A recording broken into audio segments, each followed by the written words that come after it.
Yeah, I could have said that. I'll just. Okay, Mick, are you running an OS engine or a Reds engine?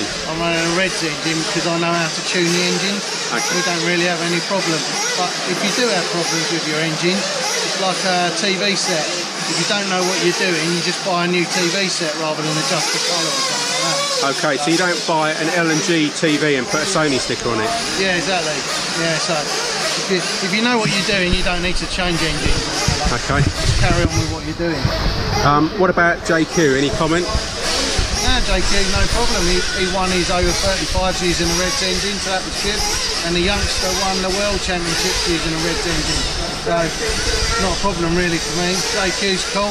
He says it how it is and that's it. I don't know about his series at the moment. Hopefully he can get it going, but it's another race series. If you can get it at big events like motocross and Formula 1, it'll be the best for the sport.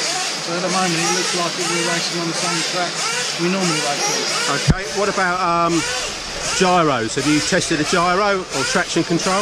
We tried gyros in Italy where they were legal. Couldn't really get enough steering with it. So it's unfortunate that people are bad losers and accuse people of using gyros. When a young guy of 17 wins his first World Championship, and then he gets to hear that people are accusing him of cheating. Everything got taken apart, even though it wasn't the proper officials that took the stuff apart and checked it. And I don't think whoever put the process in even paid the money for the protest. So I don't know how it was an official protest really anyway. Okay. But it all got proved there was nothing wrong with the cars anyway. And it was just down to good mechanics and good driving skills that won the race. Hopefully we won't have any problems today. Any technical infringements? I don't think we will, yeah. It's a friendly club. Okay, Mick, good luck. Cheers.